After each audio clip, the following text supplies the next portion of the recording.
বিয়ের বেনারসি গায়ে জড়িয়ে জানালার ধারে দাঁড়িয়ে নিজ বরযাত্রীকে ফেরত যেতে দেখছে জাফরিন। তাদের হাতে পায়ে ধরে মিনতি করে চলেছে দুই বোন জামাই, বিয়েটা না ভাঙার জন্য, অথচ বিয়ের সমস্ত আয়োজনকে নষ্ট করে দিয়ে আগত যাত্রী বউ ছাড়া ফেরত চলে গেল। একটু আগে খবর এসেছে কন্যার বাবার বিদেশে 10তলা বিল্ডিং থেকে পড়ে স্পট ডেথ হয়েছে। হাজার হোক কোনো গার্ডিয়ান ছাড়া এরকম এতিম মেয়েকে বিয়ে করা যায় নাকি? একদিকে পিতৃ হারানোর শোক, অন্যদিকে ভালোবাসার মানুষের প্রত্যাখ্যান, সব মিলিয়ে জাফরিনকে শোকের পুতুলে পরিণত করল। বাবা আজমল শিকদার এবং মা সুফিয়া বেগমের তৃতীয় সন্তান জাফরিন। বড় বোন আনিসা এবং মেজ বোন আলেয়া বিবাহিত। আশেপাশের মানুষ আফসোস করতে লাগলো, আজ যদি তার একটা ভাই থাকতো তবে তাদের অভিভাবক হতো। মেয়েটার বিয়ে এইভাবে ভাঙতো না। বিয়ের শাড়ি গায়ে জড়িয়েই এগিয়ে এলো ঘরের বাইরে। তার কোমর অবধি চুল হাতে প্যাঁচ দিয়ে খোপা করে বসলো মায়ের কাছে। তাকে দেখে তার মা আরও কান্নায় ভেঙে পড়লেন। দূর দেশে স্বামীর মৃত্যু, মেয়ের বিয়ে ভাঙা, এসব সহ্য করতে না পেরে জ্ঞান হারালেন সুফিয়া বেগম। দুই বোন বারবার মূর্ছা যাচ্ছে। তার চাচা ব্যস্ত ও দেশের লোকের সাথে কথা বলতে। কিছুক্ষণ পূর্বেই তার ভাই মারা গেছেন। জাফরিন উঠে দাঁড়ালো, এগিয়ে এসে চাচার কাছ থেকে ফোন নিয়ে বলল, আমি জাফরিন শিকদার বলছি, আজমল শিকদারের ছোট মেয়ে। আমার বাবা এখন কোথায়? জাফরিনের এমন কাট কাট কণ্ঠস্বর শুনে তার চাচা তাকিয়ে রইলেন মেয়েটার দিকে। ফোনের অপর পাশেও ব্যক্তিটার মধ্যেও মনে হলো কিছুটা পরিবর্তন এলো। দুটো কাশি দিয়ে অপর পাশে থাকা মেয়েটি বলল, ম্যাম, আপনাদের জন্য একটা দুঃসংবাদ রয়েছে। আপনি বলুন, আমার বাবা কোথায়? ম্যাম, নিজেকে শান্ত করুন। আমার কণ্ঠে নিশ্চয়ই অশান্তির কিছুই পাচ্ছেন না আপনি। বলুন, আমার বাবা কোথায়? ফোনের অপর পাশ থেকে ইংরেজিতে কেউ কিছু বলে নির্দেশ দিলেন কিছু বলতে। দোভাষী মেয়েটা তখন বলল, দুঃখিত ম্যাম, আপনার বাবা কিছু সময় পূর্বে ইন্তেকাল করেছেন। আমাদের কোম্পানি নতুন একটা বিল্ডিংয়ের কাজ শুরু হয়েছিল, উনি এটার দায়িত্বে ছিলেন। সকাল থেকে হয়তো ওনার শরীর ভালো ছিল না। সাইডের কাজ চলাকালীন সময়ে উনি কোনো কারণবশত নিচে পড়ে গিয়েছিলেন এবং ওনার স্পট ডেথ। মেয়েটির কথা শেষ হলেও জাফরিন কিছুই বলতে পারল না। তার গায়ে থাকা সোনার গয়নাগুলো পড়ন্ত বিকেলের রোদের আলোয় ঝলমল করছে। গায়ের বেনারসিতে এখনও লেগে আছে বাবার পছন্দের আতরের গন্ধ। আজকের দিন নিয়ে সে কতই না স্বপ্ন দেখত। নিজ হাতে কিনে পাঠিয়েছিলেন মেয়ের বিয়ের সকল গয়না, এমনকি বেনারসিও। তাকে এই সাজে দেখবে বলে যে মানুষ অপেক্ষা করেছিল, সেই মানুষ আজ নেই। আমি কি আমার বাবাকে দেখতে পারি? দুঃখিত ম্যাম, লাশ এখন হাসপাতালে আছে। আমার বাবা সত্যিই কি নেই? ফোনটা কেটে দিয়ে মাটিতে বসে পড়ল জাফরিন। তার চাচাতো বোন আশা এসে দৌড়ে তাকে জড়িয়ে ধরল। জাফরিন যেন শক্ত পুতুলে পরিণত হয়েছে। তার চোখ দিয়ে কোনো পানি ঝরছে না। বিয়েতে আসা মেহমানগুলো নিশ্চুপ দাঁড়িয়ে দেখছে। আশেপাশের মানুষ আফসোস করছে। জাফরিনকে নিয়ে ঘরে যাওয়া হলো। ড্রয়িং রুমে বসে থাকা বড় দুলাভাইয়ের উদ্দেশ্যে সে বলল, ভাই, এই আয়োজন সব শেষ করুন। সামিয়ানা নামান। আমার বড্ড দম ফাঁপড় লাগছে ভাই, আমার বড্ড দম ফাঁপড় লাগছে। বড় বোন জামাই জাফরিনের যেন সত্যিকারের অর্থে ভাই। আধো ঘন্টার মধ্যে সব আয়োজন সরিয়ে ফেললেন। ধীরে ধীরে সন্ধে হলো। ডাক্তার ডেকে স্যালাইন করা হলো সুফিয়া বেগমকে। তার নাম্বারে বারবার কল আসছে। কল দিচ্ছি আত্মীয় স্বজন সবাই, তাদের খোঁজ নিতে। বিয়েবাড়িতে মৃত্যুর শোক সবাইকে চিন্তায় ফেলে দিয়েছিল। সবাই যার যার মতন ব্যস্ত। কেউ ভাবছে বিদেশে তাদের বাবা মারা গেছে, তাহলে কোম্পানি না হলেও কোটি টাকা দেবে। আবার কেউ ভাবছে এই সম্পত্তি সব তো মেয়েরা পাবে না, ভাইয়ের ছেলেরাও অংশীদার হবে। দুই একজন তো সব কিছুই ছাড়িয়ে এসেছে। তারা বলছে যে মারা যাওয়ার সে তো গেছি, লাশ আনার কী দরকার, লাশ না আনলে টাকা বেশি দিবে। বাকি কয়েকজনের মাথা ব্যথা হচ্ছে জাফরিনকে নিয়ে। বিয়ে হলো না, প্রেমের সম্পর্ক ছিল, এখন এই মেয়েরে কে বিয়ে করবে? বিয়ের দিনেই যে মেয়ের বাবা মারা গেল, সেই মেয়ে যে সংসারে যাবে, সেই সংসার টিকবে? স্পেনের মাদ্রিদ শহরে নেমে এসেছে রাত। তবুও এই শহর ব্যস্ত শহরের মাঝেই নিজ অ্যাপার্টমেন্টের ট্রেডমিলে সর্বোচ্চ গতিতে দৌড়াতে থাকা ছেলেটির সমস্ত ধ্যান নিজেকে শান্ত করার। কিন্তু বারবার সে ব্যর্থ হচ্ছে। আজ সকালের ঘটনা সে ভুলতে পারছে না। নিছক অ্যাক্সিডেন্ট হিসেবে জানা এই ঘটনা কি সত্যি? তাই ঘামে ভিজে উঠেছে তার পিঠ, গায়ে থাকা পাতলা সাদা টি শার্ট ভিজে উঠে তার দেহ অবয়ব স্পষ্ট। কপালে জমেছে বিন্দু বিন্দু নোনা জল। ধীরে ধীরে গতি কমিয়ে দিয়ে নেমে এলো ট্রেডমিল থেকে। একজন পরিচারিকা গ্লাস এগিয়ে দিতেই সে বলল, what happen to Emily? Is she here? পরিচারিকা সম্মতি জানিয়ে বাইরে চলে যেতে ভেতরে প্রবেশ করল বয়স 25-এর এক মেয়ে। মেয়েটি প্রবেশ করার অনুমতি চাইল। অনুমতি পাওয়ার পর রুমে প্রবেশ করে এগিয়ে দিল একটা লাল রঙা ফাইল। যে ফাইলটাতে রয়েছে মৃত ইঞ্জিনিয়ার আজমল শিকদারের পরিবারের তথ্য। তার পরিবার এই মুহূর্তে বাংলাদেশে অবস্থান করছে। আজ তার মেয়ের বিয়ে ছিল। এই দিনের জন্য ছুটিও চেয়েছিলেন, কিন্তু কোম্পানি ইস্যু করেননি। ভদ্রলোক আজ মারা গেছেন। ভদ্রলোক যে কোম্পানিতে চাকরি করতেন সেই কোম্পানির একমাত্র উত্তরাধিকার হলেন মাসুদ শেখ। 28-29 বছর বয়সী মাসুদ একজন সফল ব্যবসায়ী। তার বুদ্ধি কিংবা যুক্তিতর্ক এনে দিয়েছে সফলতা। তার দাদা ছিলেন একজন বাংলাদেশি নাগরিক। এদেশে এসে প্রণয়ের সম্পর্ক হয় তার দাদির সাথে। সে থেকে আর দেশে ফিরেননি তিনি। অথচ দেশের মানুষের প্রতি ছিল আলাদা টান। আজকের ঘটনার মতন ঘটনা মাঝে মধ্যেই সামাল দেয় তার কোম্পানি। কিন্তু আজ যে মেয়েটা কিছু সময় পূর্বে তার বাবার কথা জিজ্ঞেস করছিল, সেই মেয়ের কথা কিংবা কণ্ঠস্বর তাকে ভিতর থেকে চঞ্চল করে তুলেছে। খবর নিয়ে জানতে পেরেছে তার বিয়েটাও আজ ভেঙে গেল। মানুষ হিসেবেই তার খারাপ লাগছিল। এমিলিকে চলে যাওয়ার আদেশ দিয়ে দীর্ঘ সময় নিয়ে শাওয়ার নিলেন মাসুদ। পেটানো শরীর বেয়ে ঝরে পড়া প্রতিটি পানি যেন আজ তার ভেতরের অস্থিরতা লুকিয়ে রাখতে ব্যর্থ। ফিরে এসে আজমল সাহেবের স্ত্রীর নাম্বারে একটি মেসেজ পাঠালো সে।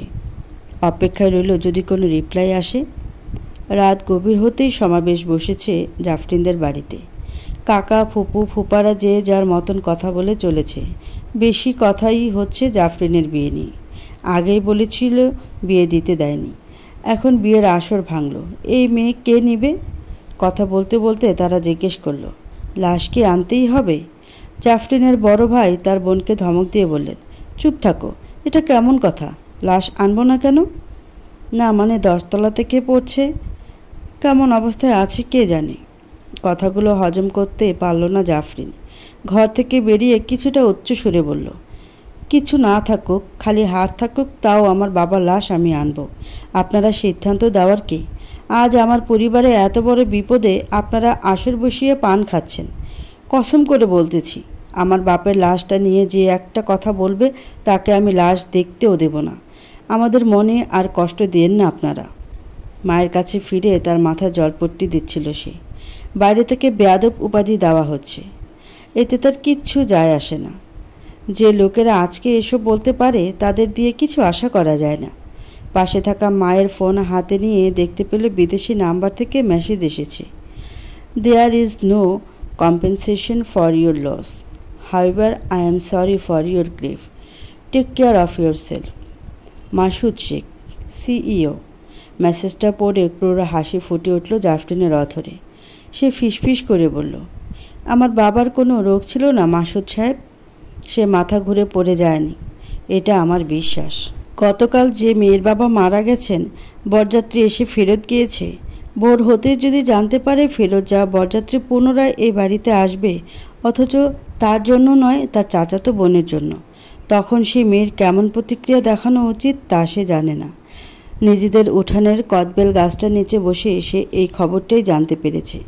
আজ তার প্রাক্তন আসবে তার চাচাতো বোনকে বিয়ে করতে।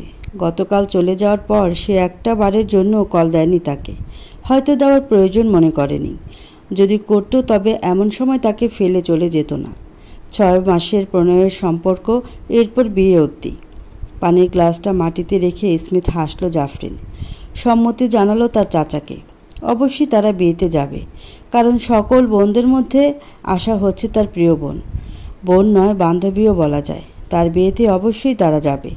জাফরিনের এমন কথায় জান পরাণ অবাক হলো তার বড় আপা। সে কিছুটা কাঁদতে কাঁদতে বলল, তোর মাথা কি ঠিক আছে জাফরিন? তুই বিয়েতে যাবি? কেন যাব না? না, কেন যাবি না? দোষ তো তোর না, দোষ আমাদের কপালের। না হলে কালকেই কেন আব্বা মারা যাবে, বরযাত্রী ফেরত যাবে। আপা কান্না থামান। কথা কথায় আপনারা 2 বোন কাঁদা বাদ দেন। তুই বুঝবি না, আব্বার কথা ভুলতে পারি না। আব্বার কথা আপনাদের কেউ ভুলতে বলে নেই। আব্বা আজ দুনিয়াতে নেই, এটা আমার বা আপনাদের দোষ না। আল্লাহ হায়াত দেয় নাই, এটা মানতেই হবে। আর আমার বিয়ে ভাঙছে, এতেও আমার দোষ নেই। কারণ যে ব্যক্তি আমার এই সময়, আমার আব্বা মারা যাওয়ার সময় আমাকে ছাড়তে পারে, যখন তাকে আমার সব থেকে বেশি দরকার, সেই ব্যক্তির সাথে আমি জীবন কিভাবে পার করব? মানুষ এত কিছু দেখবে না, সবাই দেখবে 3 মেয়ে ছিল তার, ছোট মেয়ের গতি করতে পারল না। সবাই? কার কথা বলতেছেন আপনি? আপনার চাচা ফুপুদের কথা, যারা কালকেই চিন্তাভাবনা করতেছে কে কতটা সম্পত্তি পাবে, কত অংশের মালিকানা পাবে। কারণ আমাদের ভাই নেই বলে এদের কথা ধরতেছেন আপনি? জাফরিনের কথায় এগিয়ে এলো তার মেজ বোন। সে একজন শিক্ষিকা। এগিয়ে এসে 2 বোনের পাশে বসে বললেন, আপা, আব্বা কিন্তু জাফরিনকে এখনই বিয়ে দিতে চায়নি। আমাদের বিয়ে হয়েছিল আরও বয়স হয়ে, লেখাপড়া শেষ করে। আব্বা সবসময় চাইতেন তার মেয়েরা তার পরিচয় হোক। জাফরিনের বয়স মাত্র 18 বছর। এই বয়সে বিয়ে দেওয়ার কারণ ছিল কানাডায় গিয়ে যেন জাফরিনের একজন অভিভাবক থাকে, ওর কোনো বিপদ হলে যেন সেখানে তাকে আগলে রাখতে পারে। কিন্তু একবার ভাবুন তো, যে ছেলে এই সময় তার হাত ছেড়েছে, 24 ঘন্টা পার হওয়ার আগেই আশাকে বিয়ে করতে আসতেছে, সেই ছেলের কাছে আমাদের বোনটা কতটা নিরাপদ ছিল? কথায় কথায় কাঁদবেন না পা, মেয়ে মানুষ হওয়ার দরকার নেই, আগে মানুষ হন। রিজ রুমে বসে ভিডিও কনফারেন্সের মাধ্যমে ক্লায়েন্টদের সাথে মিটিংয়ে ব্যস্ত মাসুদ। এই ডিলটা তাদের জন্য খুবই গুরুত্বপূর্ণ। আজমল সাহেবের মৃত্যুর কারণে সকল ওয়ার্কার কাজ বন্ধ রেখেছে। তাদের সেফটি ইস্যু নিয়ে কথা বলছে টিম লিডার। কিন্তু মাসুদকে জানানো হয়েছে সাইডে যথেষ্ট সেফটির ব্যবস্থা করেছে। নিছক দুর্ঘটনা মাত্র আজমল সাহেবের মৃত্যু, কিন্তু কোনোভাবেই কাজে ফেরানো যাচ্ছে না শ্রমিকদের। তাদের দাবি, যেখানে কোম্পানির উচ্চপদস্থ কর্মকর্তা নিরাপদ নেই, সেখানে তাদের কাজের কী নিরাপত্তা? এই বিষয়ে ক্লায়েন্টদের অফিসিয়াল মেইলে কেউ অভিযোগ জানিয়েছে। সত্যতা যাচাই করার জন্যই আজকের এই মিটিং। মাসুদ একজন ঠান্ডা মস্তিষ্কের মানুষ। তার অধরে সবসময় লেগে থাকে স্মিত হাসি। এই মানুষটা তীব্র রাগ দেখাতে দেখাতেও হাসি ধরে রাখতে পারে, যে বিনয়ী ক্ষিপ্র বুদ্ধিমত্তার মানুষ। সামনে থাকা ব্যক্তির মন বুঝতে তার খুবই স্বল্প সময় লাগে। প্রথমে সে তার সামনের পক্ষের কথা শুনবে, ধৈর্য ধরে তাদের সকল অভিযোগ মেনে নেবে, কিন্তু এরপর তার যুক্তি এবং পরিকল্পনা সম্পর্কে বলবে। শুধু এমনটাই নয়, ব্যাকআপ প্ল্যান হিসেবে থাকবে পরিকল্পনা 2। ক্লায়েন্টদের একটা পছন্দ না হলে অন্যটা ঠিক পছন্দ হবে। প্রকৃত ব্যবসায়ী মানুষ আবেগী হয় না, তারা প্রফিট চেনে। ঠিক এমনি কেউ না কেউ থাকে ক্লায়েন্টদের দলে। শিকারীর মুখ থেকে শিকার ধরে আনার এই খেলায় অন্যতম খেলোয়াড় মাসুদ এখনও জানে না যে তাকে নিয়ে খেলার মানুষ তার কতটা কাছে চলে এসেছে। শিকারী যেদিন শিকার হবে সেদিনের অপেক্ষা ফুরিয়ে এসেছে। মিটিং শেষ করে অ্যামেলিকে ডাকল মাসুদ। যোগাযোগ করতে বলল। অ্যামেলি কল দিলে 2 বার রিং হওয়ার পর ভেসে এলো এক নারীর কণ্ঠস্বর। সে কণ্ঠস্বর সমুদ্রের মতন শান্ত, অথচ এতটা শান্ত সমুদ্রে যদি গর্জন ওঠে তবে। ম্যাম ভালো আছেন? জি। বলুন, আমার বাবা এখন কোথায় আছেন? লাশ ফ্রিজিং করে রাখা হয়েছে।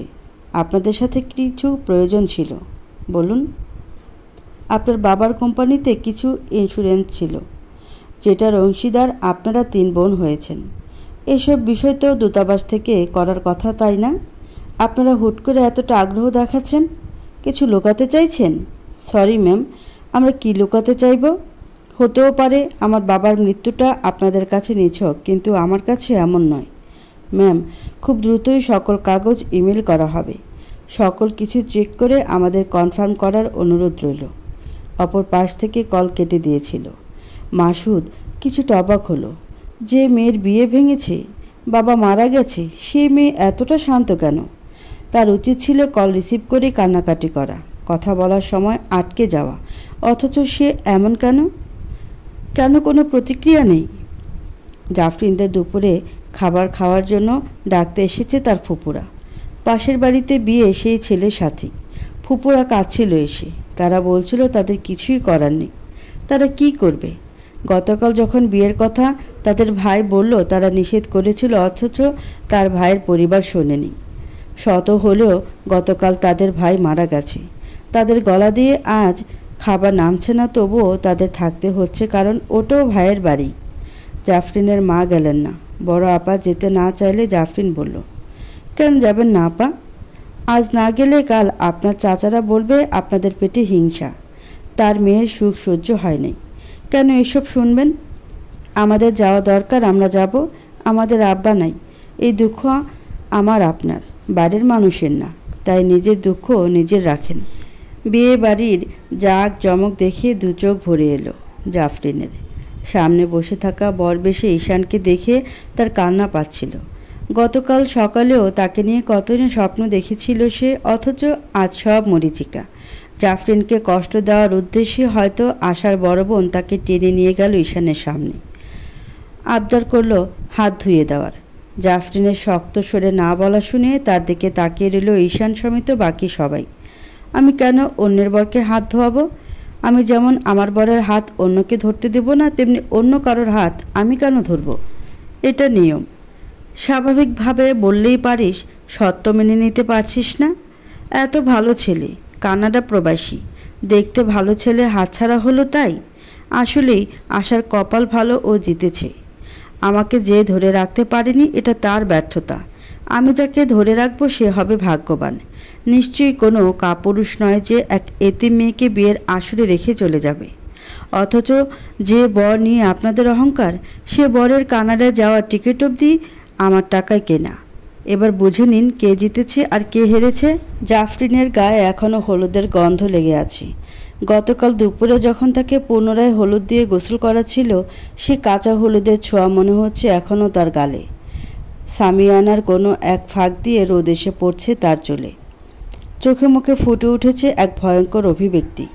শান্ত জলের মতন তার দুই চোখ তাকিয়ে আছে ঈশানের দিকে। ঈশান জানে এই মেয়েটা ক্ষণিকের জন্য হলেও তাকে চেয়েছিল, অথচ বাবার ইচ্ছার বিরুদ্ধে সে যেতে পারছে না। জাফরিনের বাবার থেকে 10 লাখ টাকা তার বাবা নিয়েছে, যেটা জাফরিন জানে না, জানতো শুধু তার বাবা। তাই কাল বিয়ের আসরে যখন তার চাচা মেয়ের বিয়ে বাবদ 15 লাখ দিতে চাইলেন, তখন বেঁকে বসলেন ঈশানের বাবা। লাখ 10 টাকা ফেরত দিতে হবে না, আবার 15 লাখ টাকাও পাবে। ছেলেকে গরুর মতন হাটে বেচে দিল সে। ঈশান প্রতিবাদ করেছিল, কিন্তু না করার মতোই প্রতিবাদ, যেন সে নিজেও রাজি প্রস্তাবে। তার নিজেরও জাফরিনের একটা অভিযোগ ছিল। জাফরিনের বাকপটুতা স্বভাব তার খুব একটা পছন্দ নয়। জাফরিন তাকে সম্মান করে, কিন্তু ভুল করলে তাকে চোখে আঙুল দিয়েও দেখিয়ে দেয়, সে যে কেউ হোক না কেন। ঠিক যেমন আশার বড় বোনকে জবাব দিয়েছে। জবাব দেওয়ার কারণে কিছুটা উচ্চস্বরে কথা বলতে লাগলো আশার বোন। দ্রুত এগিয়ে এলো আশার বাবা নিজেও। বরযাত্রীকে এমন কথা বলায় উপস্থিত মানুষের সামনে জাফরিনকে ধমকে উঠলেন তার চাচা। কেন সে তার মেয়ের বিয়েতে এসে ঝামেলা করছে? জাফরিন অধরে হাসি ঝুলিয়ে রেখে বলল, কে বলবে গতকাল আপনার ভাই মারা গেছে? কে বলবে কাল ফেরত যাওয়া বরযাত্রীকে ডেকে এনে আপনি নিজের মেয়েকে বিয়ে দিচ্ছেন? ভালো পাত্র হাতছাড়া কেন করব? ঠিক তাই, এই জন্যই বুঝি বিয়ের আগে বরপক্ষের কাছে আমার নামে বদনাম করেছিলেন, আর গতকাল হাই হাই করে কাঁদছিলেন লোক দেখানো ছিল।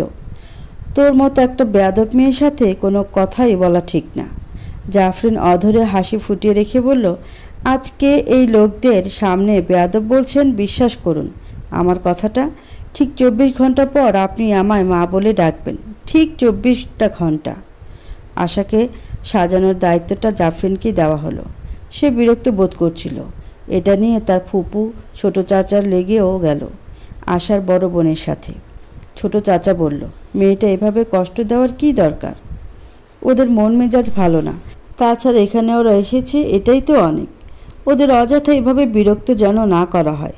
জাফরিনের হাত ধরতেই সে তার ফুপুকে বলল, ফুপু, কথা ছিল আমরা বোনেরা একজন অন্যজনের বিয়েতে একে অপরকে সাজিয়ে দেব। আশা সাজগোজের জিনিসপত্রের হাত দিয়ে দেখতে পেল এসব তার বিয়ের জন্য কেনা জিনিস, যা গতকাল সন্ধ্যা অবধিও তার ঘরে ছিল। ভ্রু বিলাস করল মেয়েটা। তার বুঝতে বাকি নেই এসব কে এখানে এনেছে। সাজানোর পর সে যখন চলে যাচ্ছিল তখন আশা বলল, তুই কি রাগ করেছিস? কেন? বড় আপা এসব এনেছে তাই? আরে না, তোর স্বামীর হয়তো এসব সামর্থ্য হবে না, তাই তোকে আমার ব্যবহার করা জিনিস দিল। রেখে দে এসব, আমি কিছু মনে করব না। জাফরিন ঘর থেকে বের হতেই আশা নানি বলল, আশারে দেখা এ সেরি হিংসা করতেছে, পোলার মতন দেখতে হইব না? মুখের সামনে নিলেও খাইতে পারল না। হিংসা করব না? জাফরিন ফিরে এলো। তার হাত থেকে পানের বাটা নিয়ে কড়া করে রতন জর্দা দিয়ে একটা পান বানিয়ে মুখে দিতে দিতে বলল, আমার আব্বায় আমার জন্য কোটি টাকা রেখে গেছে। ওই পোলার 14 গোষ্ঠী না এত টাকা দেখছে। পোলার বেতন ধুইয়া পান বানাইয়া খাইয়া ফেলেন নানি, আরাম পাইবেন। আজমল সাহেবের লাশ দেখতে এসেছিল মাসুদ। ফিরে যাওয়ার পূর্বে তার অটোপসি রিপোর্ট হাতে পেল। সেখানে স্পষ্টভাবে লেখা ছিল হৃদরোগজনিত কারণে সে মারা গেছেন। স্বভাববশত কারণেই নিচের ঠোঁটের ভেতরের অংশ দাঁত দিয়ে কামড়ে ধরেছিল মাসুদ। আজ তার ব্লাইন্ড ডেটে যাওয়ার কথা। এ নিয়ে তার ব্লাইন্ড ডেটের সংখ্যা দাঁড়াবে শখানেক। এই দেশীয় মেয়েদের ডেট করে এক ধরনের আলাদা আমোদ পায় সে, কারণ এখানে কোনো কমিটমেন্ট থাকে না, না থাকে অনিচ্ছাকৃতভাবে একটা সম্পর্কে বয়ে নিয়ে যেতে হয় না। খুব অল্প বয়সে সে দেখেছিল তার বাবা মায়ের বিচ্ছেদ। মায়ের বিচ্ছেদের পর ওনার হাত ধরে চলে যাওয়া কিংবা বাবার পুরো দিন কাজের মাঝে ডুবে থাকা মাসুদ ছিল একান্তই একা। নিজেকে ব্যস্ত রাখার জন্যই ঝুঁকেছিল কম্পিউটারের প্রতি। সে থেকে কম্পিউটারের আসক্তি, এরপর প্যাশন। যে কোনো বিষয়ে দক্ষতা নিয়ে কাজ করা ছেলেটা যেন বাবার প্রতিচ্ছবি। বাবা ভক্ত ছেলে বলেই তাকে নিয়ে তামাশা করে দাদা দাদি। মাসুদকে ব্যবসার সকল কিছুই তার বাবা দাদা নিজ হাতে শিখিয়েছে, যার প্রধান একটি শিক্ষা ছিল সব সময় নিজের কর্মচারীদের প্রতি দায়িত্বশীল আচরণ করা। কারণ একজন ব্যবসায়ী একা নিজে কখনো সকল বিষয় দেখাশোনা করতে পারে না, তাকে নির্ভর করতে হয় অন্যের উপর। যদি কর্মীর সাথে ভালো ব্যবহার না করা হয় তবে সে কাজের প্রতি অবহেলা করবে, আর যদি ভালো ব্যবহার করো তবে দায়িত্বশীল হবে এবং তোমার বিপদেও সাহায্য করবে। মাসুদ এই কথাটা মানে বলেই তাকে লিডার বা বস বলে সবাই সম্মান করে। রিপোর্টটা হাতে পাওয়ার পর আজ তার কোথাও যেতে ইচ্ছে করলো না। এমিলিকে কল দিয়ে জিজ্ঞেস করলো মেইলের কোনো রিপ্লাই এসেছে কিনা। না সূচক জবাব পেয়ে কিছুটা দমে গেল তার উত্তেজনা। এই মেয়ে সম্পর্কে জানার আগ্রহ তাকে অস্থির করে তুলছে। কেন এই মেয়েটা সবার থেকে আলাদা? যেন সমুদ্রের নিচে থাকা এক অভিশপ্ত নগরীর অধিপত্নী, যে শুধুই তার সকল্প কল্পিত। দুই বোন জামাইকে দুই পাশে বসিয়ে মেল খুলল জাফরিন। সন্ধেবেলা ছোট দুলাভাইয়ের বন্ধু এসেছেন, যিনি দূতাবাসে কর্মরত আছেন। মেলটা খুলে জাফরিন এগিয়ে দিল তার দিকে। সে সবটা দেখে বললেন, আঙ্কেল তো তার সব কিছুই 3 মেয়ের নামে করে দিয়েছেন। সব কিছু মানে? ও দেশের কোম্পানিতে থাকা তার লাইফ ইন্স্যুরেন্স ছিল এদেশের প্রায় 1,12,00,000 টাকার সমপরিমাণ। যেটা নমিনি দেওয়া আছে তার 3 কন্যা। বড় 2 আপা পাবেন 50% এবং জাফরিন নিজে 50%। আর কোম্পানির সকল কাগজ করে দিয়েছেন আন্টি এবং জাফরিনের নামে। আন্টির সম্মতি ছাড়া জাফরিন কোনো টাকা পয়সা তুলতে পারবে না বা লাশ নিয়ে সিদ্ধান্ত নিতে পারবে না। তেমনি জাফরিনের ক্ষেত্রেও প্রযোজ্য।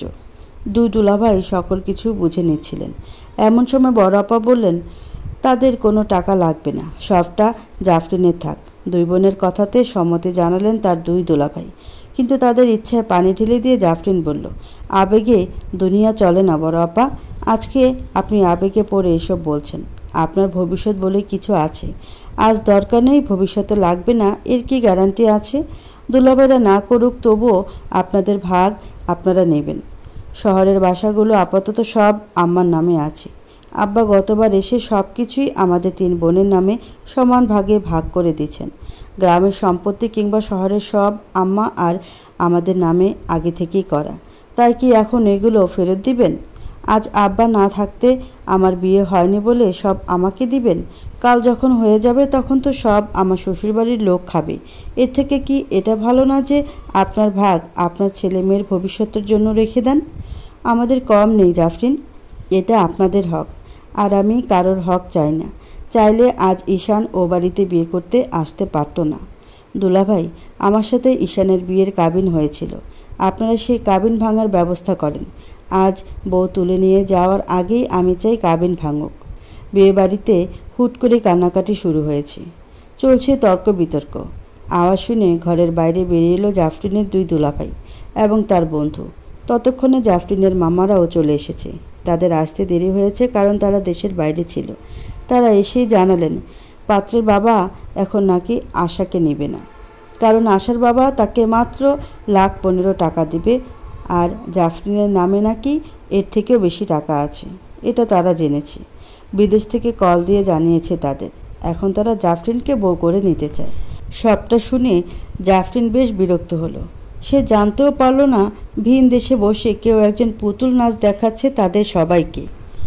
ঈশানের সম্মুখে বসে তার চোখের দিকে তাকিয়ে আছে জাফরিন। স্টেজে ঈশানের পাশেই বসে আছে কাজী সাহেব। জাফরিনের দুই পাশে বসেছে তার দুই মামা। পেছনে দাঁড়িয়ে আছে দুলাভাই এবং মামাতো ভাইয়েরা। তাদের উপস্থিতিতে পরিবেশে পিনপতন নীরবতা বজায় রাখছে সবাই। কাজী সাহেব দুজনের সম্মতি চাইলে জাফরিন বিনা বাক্য ব্যয় করে সম্মতি জানালো। তার পক্ষ থেকে ওয়ালিয়া হয়ে সম্মতি জানালো তার বড় মামা অবসরপ্রাপ্ত মেজর জেনারেল সৈয়দ ইয়াকুব। জাফরিনের স্বাক্ষর নেওয়ার পর কাজী সাহেব তার খাতাটা এগিয়ে দিলেন ঈশানের দিকে। ঈশান স্বাক্ষর করে দিতেই তাদের কাবিন বাতিল হলো। কাজী ডেকে এনে যেভাবে কাবিন করা হয়েছিল, কাজের উপস্থিতিতেই সেই কাবিন বাতিল করলেন জাফরিনের পরিবার। ঈশানের বাবা অবশ্য গতকালকের জন্য মাফ চাইছিলেন, কিন্তু তার কথায় কেউ কান নেয়নি। কাবিন বাতিল হবার পর ইয়াকুব সাহেব তার ছেলে এবং ভাইয়ের উদ্দেশ্যে বললেন, জাফরিনকে নিয়ে বাড়ি পৌঁছে দিয়ে এসো। তার রাশভারী কণ্ঠ যেন বজ্রের মতন লাগছিল। চেয়ার ছেড়ে উঠতেই জাফরিন পুনরায় ফিরে এলো তার মামার কাছে। মামাকে কানে কানে কিছু একটা বলতেই তার মামা ঈশানের বাবার উদ্দেশ্যে বললেন, আপনি বসুন এখানে। বারবার ছেলেকে বিয়ে বাড়িতে এনে বউ ছাড়া চলে যেতে আপনার একটুও সম্মানে লাগছে না? আপনার হয়তো সম্মান না থাকতে পারে, কিন্তু আমাদের এলাকার আমাদের মেয়ের একটা সম্মান আছে। আপনি আজ এখান থেকে এভাবে যেতে পারবেন না। আপনি কি আমাদের জিম্মি করবেন? আমি থানায় কল দিব। আপনার দেওয়ার দরকার নেই। থানার ওসি আমার ভাইরা ভাই, তাকে আমিই কল দিচ্ছি আসার জন্য। পকেট থেকে ফোন বের করতে করতে তিনি তার ছেলেদের বললেন, জাফরিনের মতো এই মেয়েটাও তোমাদের বোনের মতন। গতকাল বরযাত্রী তাকে রেখে চলে গেছে বলে তোমরা ভাইরা অস্থির হয়ে আজকেই দেশে এসেছো। এটাও তোমাদের বোন। এখন তোমরা উপস্থিত, কি করবে তোমরা? ইয়াকুব সাহেবের বড় ছেলে বাবার সামনে মাথা নিচু করে বলল, বাবা, বিয়ে দেওয়া কোনো সমস্যা নয়, কিন্তু বিয়ের পর এই ছেলে যে ওকে ছেড়ে দেবে না তার তো কোনো নিশ্চয়তা নেই। দ্বিতীয় বিয়েও করতে পারে। তবে হ্যাঁ, আমরা মেয়ের পরিবারের সিদ্ধান্ত সম্পর্কে জেনে তাদের ইচ্ছেকে প্রাধান্য দিতে পারি। জাফরিন দাঁড়িয়েছিল তার ছোট মামা এবং বড় আপার পাশে। আশার বাবা এসে তার দুই হাত ধরে কাঁদতে কাঁদতে বলল, মা, আমার মেয়ের ভবিষ্যৎ এখানে। তুই তো শহরে মানুষ, পরিস্থিতি অনুসারে সিদ্ধান্ত নিতে পারিস। আমার মেয়েটা এমন না, ও এসব সইতে পারবে না। কাল সকাল হলেই যখন আশেপাশের মানুষ বলবে কাল ওর বিয়ে ভাঙছে, ও মুখ দেখাতে পারবে না। ওর গলায় দড়ি দেওয়া ছাড়া উপায় থাকবে না।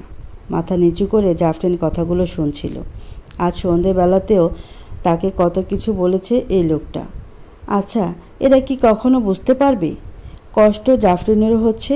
যে মানুষটাকে সে সারা জীবনের জন্য চেয়েছিল, তাকে নিয়ে সংসার করবে বলে কতই না স্বপ্ন সাজিয়েছিল, তার নামের মেহেদি হলুদ এখনও তার গায়ে হাতে লেগে আছে। সেই মানুষের সাথে বিচ্ছেদে তার কেমন লাগছে? সে নিজেও তো একজন মেয়ে, নিজের কষ্টগুলোকে লুকাতে জানে বলেই বাইরে শক্ত আবরণ তৈরি করেছে, অথচ তার নিজের অন্তরও পুড়ে যাচ্ছে। তার জায়গায় অন্য কেউ হলে হয়তো কাঁদত। বাবার মৃত্যু বা বিয়ে ভাঙার পর মানুষের কটু কথা শুনে আত্মঘাতী হওয়ার চিন্তাও করত, কিন্তু সে এমন নয়। তার কষ্ট হচ্ছে, তবে সে এটাও মানে কান্নাকাটি করে এসবের সমাধান পাওয়া যাবে না। বিপরীতে লোকে পিছনে তাকে নিয়ে তামাশা করবে। জাফরিন তার চাচার কোনো কথার জবাব না দিয়ে সেখান থেকে বাড়ি চলে এলো। সে জানে আশার জীবনের সিদ্ধান্ত আশাকেই নিতে হবে। ক্ষণিকের কষ্ট নাকি সারা জীবনের অপমান। বিয়ারের গ্লাসে এমনভাবে চুমুক দিচ্ছে যেন সে দুধ খাচ্ছে। ছোটবেলায় যেমন বলা হতো এক চুমুকে শেষ করবে, ঠিক তেমনিভাবে দুই বন্ধু প্রতিযোগিতা নেমেছে। ব্যালকনিতে বসে গভীর রাতে শহরকে পর্যবেক্ষণ করছিল মাসহুদ এবং কুঞ্জ। রাতের আড্ডা জমাতেই তাদের সামনে রয়েছে লো অ্যালকোহলিক বিয়ারের বোতল। কুঞ্জ পেশায় একজন প্রোগ্রামার, যার কাজ বিভিন্ন সফটওয়্যার এবং কোডিং নিয়ে। তবে সে বিষয়টি সবচেয়ে বেশি আয়ত্তে নিয়েছে, সেটা হলো হ্যাকিং। খুব দ্রুত সে হ্যাক করতে জানে। তবে নিজের এই জ্ঞানের কোনো খারাপ প্রয়োগ সে করেনি। আজ তাকে এখানে নিয়ে আসার আরও একটি কারণ রয়েছে মাসুদের কাছে। কিন্তু কুঞ্জ এই ব্যাপারে একদম নিষ্ফল প্রমাণিত হলো। টেবিলের উপর গ্লাস রাখতে রাখতে সে বলল, দেখ ভাই, তুই এভাবে মেয়েটার প্রতি ঝুঁকে পড়ছিস কেন? এটা কিন্তু ঠিক নয়। আমি কোথায় ঝুঁকলাম? কুঞ্জ ভ্রু বিলাস করল। হাতের গ্লাস টেবিলের উপর রেখে আয়েশ করে বসে বলল, মাত্র 3 ঘন্টার মধ্যে একজন প্রাইভেট ডিটেকটিভ খুঁজে, তাও আবার প্রফেশনাল, তাকে পাঠিয়ে দিলি আজমল সাহেবের বাড়িতে, শুধুমাত্র মেয়েটা আজ কী করছে এটা জানার জন্য? এটা কে তোর কি মনে হচ্ছে? কিছুই না, তাদের খবর নিতে চাচ্ছি মাত্র। আমার কিন্তু তাই মনে হচ্ছে না। যদি এটাই হয় তবে আজকের বিয়েতে ঝামেলার কি দরকার ছিল? ছিল, কারণ আমি দেখতে চাই এই মেয়েটা কতটা সহ্য করতে পারে, কতটা কষ্ট পেলে সে কাঁদবে। সে কি আদৌ যোগ্য? আমরা কিন্তু এখনও নিশ্চিত নই। এই সেই ব্যক্তি যে আজমল সাহেবের মেলের তথ্য রিকভার করার চেষ্টা চালিয়ে যেতে হবে। বাকিটা সেখানেই জানা যাবে। কোনো একটা অদ্ভুত কারণে আমি মেইল অ্যাক্সেস করেও কিছুই পাইনি। তার মেইল বক্স ফাঁকা ছিল। কেন যেন মনে হচ্ছে ইচ্ছে করেই মেইল অ্যাক্সেস করতে দেওয়া হয়েছে। তোর প্রয়োজনীয় কিছুই এখানে নেই। কুঞ্জের কথায় মাসুদের ভাবান্তর হলো বলে মনে হলো না। অন্ধকার রাতের আকাশের দিকে তাকিয়ে সে বলল, কারণ আমি নিশ্চিত এই মেয়েটা সবটা জানে। একমাত্র এই মেয়ের কাছেই রয়েছে আমার সকল ভবিষ্যৎ। প্রভাতের মখমলি সমীকরণ বইছে। শরতের মিষ্টি রোদ এসে পড়েছে জাফরিনের ঘরে। কোরআন শরীফ তুলে রেখে বারান্দায় বেরিয়ে এলো সে। বারান্দায় বসে আছে তার মামা এবং দুলা ভাইরা। বড় আপা সবাইকে চা নাস্তা দিলেন। গতকাল রাতে পুলিশের উপস্থিতিতে আশা এবং ঈশানের বিয়ে সম্পন্ন হয়েছে। বিয়েতে সবাইকে উপস্থিত রেখে কাবিননামায় উল্লেখ করা হয়েছে 3টি শর্ত। 1. ঈশান কখনও দ্বিতীয় বিয়ে করতে পারবে না কিংবা তালাক দিতে পারবে না। 2. স্ত্রীর মর্যাদা এবং সকল দায়িত্ব পালন করতে হবে। 3. যদি কখনো তাকে অসম্মান করা হয় তবে ঈশানের বাবার সকল সম্পত্তি আশার নামে করে দিতে হবে। এই 3টে শর্ত মানা ছাড়া তাদের আর কোনো উপায় ছিল না, কারণ এই বিয়ে ছাড়া তাদের আর কোনো উপায় ছিল না। যদি বিয়ে না করে তবে তাদের তখনই গ্রেফতার করা হতো। বিয়ের পর যখন জাফরিনকে নিয়ে তার মামা চলে আসছিলেন তখন তিনি সবার উদ্দেশ্যে বললেন, গতকাল যদি আমি এখানে থাকতাম তবে নিশ্চিত করতাম আপনাদের হাজতবাস। আমার ভাগ্নি কোনো খেলার পুতুল না। তার বাবা আজ নেই। চাচাদের দায়িত্ব ছিল ওদের মাথার উপর হাত রেখে তাদের শোকে কাতর মনটাকে একটু সমবেদনা জানানো, কিন্তু আফসোস এমন করেননি। হেনস্থা করতে পিছুপা হয়নি কেউ। কেউ বুঝেনি এই এতিম মেয়েগুলোর মনের অবস্থা, সদ্য বিধবা হওয়া আমার বোনের মনের অবস্থা। যাওয়ার সময় ঈশানের বাবার চেহারা ছিল দেখার মতন। মনে হচ্ছিল তাকে নিমপাতার রস খেতে দেওয়া হয়েছে। গত রাতেও প্রচণ্ড খারাপ লাগছিল জাফরিনের। আজ তার বাবা মারা যাওয়ার 3 দিন। যদিও লাশ এখনও আসেনি, দাফন হয়নি, তবুও কয়েকজন মাদ্রাসার ছাত্র খাওয়ানোর কথা বলল বড় আপা। সবাই সম্মতি জানালেন। বিকেলবেলা নতুন বউ নিয়ে বরযাত্রী পুনরায় ফিরে এলো। নিয়ম রক্ষা চলছে। আজ জাফরিনদের বাড়ি 3 দিনের জন্য এতিম বাচ্চা খাওয়াচ্ছে, আর অপরদিকে নতুন জামাই আসবে বলে পিঠাপুলি বানানো হচ্ছে। গাড়ি থেকে নেমে ঈশান বাড়ির ভিতরে প্রবেশ করার সময় দেখতে পেল কয়েকটা কুকুরকে খেতে দেওয়া হয়েছে। দেখে বুঝতে পারল এই কাজটা জাফরিন করেছে। কিছু দূর এগিয়ে গিয়ে ভালোভাবে তাকাতেই দেখতে পেল প্রত্যেকটা কুকুরের গলা ঝুলছে টাই। সেগুলো চিনতে অসুবিধা হলো না আশা কিংবা ঈশানের, কারণ এই টাইগুলো জাফরিন কিনেছিল ঈশানের জন্য, তাদের বিয়ের একটা ছোট্ট উপহার হিসেবে, যেগুলো বর্তমানে ঝুলছে কুকুরগুলোর গলায়। আশা নিজের সুখ দেখাতে ব্যস্ত। কে বলবে এই মেয়েটার বিয়ে গতকাল কত না ঝামেলায় ফেলে দিয়েছিল। জাফরিনের পাশে বসে আশা শাড়ির আঁচল টেনে নিতে নিতে বলল, ঈশান খুব ভালো রে, গতকাল যা হয়েছে সব কিছুর জন্য সে মাফ চেয়েছি। প্রত্যুত্তরে জাফরিন বলল, আচ্ছা। এরপর বিনা বাক্যে সে চলে এসেছিল ঘরে। আশা নিজ থেকে এসেছিল তার সাথে দেখা করতে। তখন সে বারান্দায় বসেছিল। ঘরে ফিরে বিছানায় গায়ে এলিয়ে দিল সে। সবার সব কিছু ভুলতে আপাতত। মরহুম বাবার জন্য কিছু আমল করতে করতে হারিয়ে গেল ঘুমের দেশে। প্রভাতের মৃদু হাওয়ায় নিজেকে উজাড় করে দিতে ইচ্ছে করছে জাফরিনের। ফজরের নামাজ আদায় করার পর সে বেরিয়েছে বাড়ির পাশে হাঁটতে। রোদের তেজ এখনও বাড়েনি। প্রভাতের রৌদ্র বিলাস করতে করতে এসে দাঁড়িয়েছে নিজের বাড়ির শিউলি গাছের তলায়। স্তবকে স্তবকে ফুটে থাকা শিউলি ফুলের গন্ধে বুক ভরে শ্বাস নিল সে। ফুলের ভারে গাছটা নুয়ে পড়েছে। তার পেছন পেছন কখন যে মায়ান এসে দাঁড়িয়েছে সে খেয়াল করেনি। মায়ান হচ্ছে বড় আপার বড় ছেলে, এক কথায় খালা ভক্ত ছেলে। 12 বছর বয়সেই শরীরের গড়নের দিক থেকে সে সবার থেকে ভিন্ন।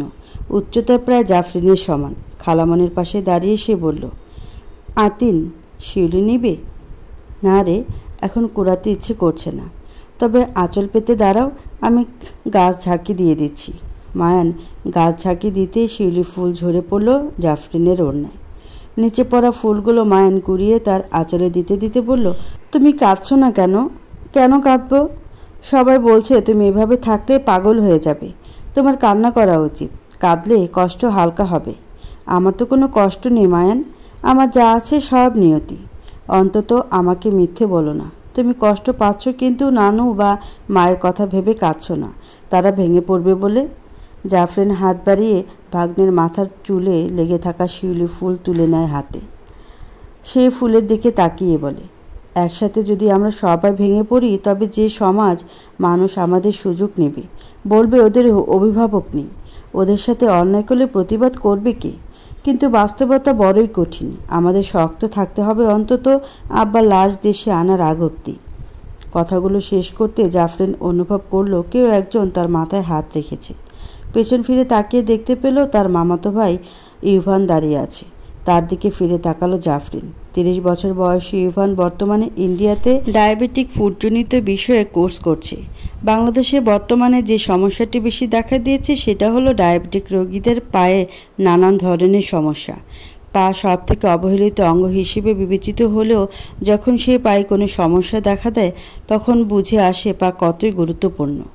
এই রোগ তো আছে কিন্তু নেই পর্যাপ্ত পরিমাণে ডাক্তার, তাই এ বিষয়ে একটা ভারতের ডিগ্রি নিচ্ছে ইউভান। এই সময় অবধি জানালার পাশের বিছানায় শুয়ে দূর থেকে জাফরিনের মুখের হাসি দেখছিল ঈশান। আশার ঘর থেকে অধিকটি স্পষ্ট দেখা যাচ্ছে। জাফরিন সচরাচর এমনভাবে হাসে না, তাই এই হাসিতে যেন হাসতে থাকে তার পুরো মুখমণ্ডল। কিন্তু ইউভানকে দেখেই উঠে বসল সে। জাফরিনের তথাকথিত মামাতো ভাইদের তার একটু বেশি সন্দেহ হয়। সন্দেহ হওয়ার পেছনে কারণ অবশ্য তারা নিজেই। আজ অবধি তো ঈশান কখনো তার নিজের ছোট বোন আপন বোনকে কখনো হাত খরচ দেয়নি, না দিয়েছে শখের কিছু কিনে নেওয়ার জন্য টাকা। অথচ জাফরিনের মামাতো ভাইগুলো, বিশেষ করে ইউভান, প্রতি মাসে তাকে কিছু না কিছু বাহানায় হাত খরচ দেয়। তার পছন্দ অনুযায়ী পোশাক অনলাইনে অর্ডার করে দেয়, এমনকি জাফরিনের হাতের ফোনটাও তার কিনে দেওয়া। যেখানে মানুষ নিজের আপন বোনকে দেয় না সেখানে কেউ ফুফাতো বোনকে এত কিছু কেন দিবে? ক্রোধে ঈশানের হাত পা নিষ্পিস করছিল। যখন সে দেখতে পেল ইভান মেয়েটার মাথায় হাত রেখেছে, রাগের বশে সে আঘাত করে বসল জানালায়। অথচ তার এমন রাগের কোনো কারণ সে নিজেও খুঁজে পেল না। ভালোবাসার সময় তো নেই, ব্যস্ত ভীষণ কাজে। হাত রেখো না বুকের গাঢ় ভাজে, ঘামের জলে ভিজে সাবার করালো রৌদ্রে, কাছে পায় না হৃদয় রোদ দূরে। কাজের মাঝে দিন কেটে যায় কাজের কোলাহল, তৃষ্ণাকে ছয় ঘরায় তোলা জল। নদী আমায় বয়না পাশে, স্রোতের দেখা নেই, আটকে রাখে গেরুস্থালির লেই। তোমার দিকে ফিরব কখন, বন্দি আমার চোখ, পাহারা দেয় খল সামাজিক নখ। রুদ্র মোহাম্মদ শহীদুল্লাহের কবিতা আপন মনে আবৃত্তি করছিল মাসুদ। পার্কিংয়ে গাড়ি রেখে প্রবেশ করলো ভিতরে। আড্ডা জমিয়েছে ভিন্ন বয়সের মানুষ। ওয়াইনের গ্লাসে চলছে চুমুকের ঝড়। প্রবেশ করতেই তাকে সাদরে আমন্ত্রণ জানালো তার দাদা সাহেব। আজ তার জন্মদিন। জন্মদিন উপলক্ষে তার দাদি পরেছেন জামদানি শাড়ি। অথচ আশেপাশে থাকা প্রতিটি মেয়ে প্রায় অর্ধনগ্ন অবস্থায় আছে বলেই ধরা চলে। এদের মাঝে দাদিকে এমন অবস্থায় দেখে মাসুদের অধর প্রসারিত হলো। সে জানে আজকেও তাকে বিয়ের কথা বলা হবে। একজন ছেলে কতকাল একা থাকবে? পেছন থেকে ছোট একজোড়া হাত এসে আঁকড়ে ধরেছে মাসুদের কোমর। আধো আধো বলিতে সে বলল, hey old boy, how are you? I am fine young man. ছেলেটাকে কোলে তুলে নিতেই তার সামনে এসে দাঁড়ালো জেনিফার। হালকা বাদামি চুলের এই মেয়েটা সিঙ্গেল মাদার। এদেশে বিয়েটা এতটা প্রয়োজনীয় বলে মনে করে না কেউ। কারণ প্রতিটি মানুষ এখানে আত্মনির্ভরশীল হতে চায়। জেনিফার দুঃসম্পর্কে চাচাতো বোন হয় মাসুদের, একসাথে লেখাপড়া করেছিল। অথচ কে জানতো এই ফুলের মতন মেয়েটার ভাগ্যে এতটা কষ্ট। মাসুদের ফোন হুট করে বেজে উঠল। বাচ্চাটাকে নামিয়ে দিয়ে ফোনের দিকে তাকাতেই অধর পুনরায় প্রসারিত হলো, কারণ স্ক্রিনে ছিল জাফরিনের নাম। হ্যালো। স্পষ্ট এবং তেজস্বী সুরে জাফরিন ইংরেজিতে বলল, আমি বাংলাদেশ থেকে বলছি, মিস্টার আজমল শিকদারের ছোট কন্যা। আমি কি জানতে পারি আমার বাবার লাশ আমরা কবে ফেরত পাব? জাফরিনের এমন কণ্ঠ আরও একবার মাসুদকে আহত করল। সে যেন বর্ষার জলে বিলে থাকা কোনো এক সাদা বক, যার পায়ে হুট করেই লেগে গেছে অযাচিত কিছু। নিজের অস্থিরতা এবং পরিচয় গোপন করে সে বলল, ম্যাম, কিছুদিন সময় লাগবে, তবে আমরা দ্রুত করার চেষ্টা করব। আমার নির্দিষ্ট তারিখ জানা প্রয়োজন। কিছু রুলস রয়েছে ম্যাম, সব কমপ্লিট হলেই আমরা আপনাদের জানাবো। আপনি কি মেলের জবাব দিয়েছেন? জি, পাঠিয়ে দিয়েছি। জাফরিনের সাথে কথোপকথন শেষ করার পর বেশ সময় চুপ রইল মাসুদ। এই মেয়েটা কেন নিজের মাঝে নিজেই এক শান্ত সাগর, যে তাকে টানছে চোরাবালির মতন। জাফরিনের প্রতি ইভানের স্নেহ ভালোবাসা সবটাই বোনের মতোই, কিন্তু এটাকে স্বাভাবিকভাবে কখনোই নেয়নি জাফরিনের দাদা দাদির লোকজন। তারা একে অপরের সাথে আলোচনা করছিল, জাফরিনের বাবা যেহেতু তাদের জন্য এত কিছু রেখে গেছে, তাই তার মামাতো ভাই বা মামার জমি টাকা পয়সার জন্য হলেও তাকে বিয়ে করবে। আর যেহেতু জাফরিনের ও তাদের প্রতি একটা আলাদা টান রয়েছে, তাই বিয়েতে সে নিজেও অমত করবে না। কিন্তু এইভাবে তার ভাইয়ের কষ্টের কামাই তো অন্যের ছেলেদের খেতে দেওয়া যাবে না। জাফরিনদের ভালোর জন্য তারা সবাই একটা সিদ্ধান্ত নিল। জাফরিনের যে চাচাতো ভাই ক্লাস 8 পাস করার পর থেকে বাজারে দোকান করে, সেই চাচাতো ভাইয়ের সাথে যত দ্রুত সম্ভব বিয়ে দিতে হবে। এতে ঘরের মেয়ে ঘরেই থাকবে, আর টাকাও। আর এতে যদি তার মামারা কোনো সমস্যা করতে চায়, তবুও তারা মানবে না। প্রয়োজনে তাদের এক ঘরে করেই বিয়েটা তাদের দিবে, এবং ওটা লাশ আসার আগেই।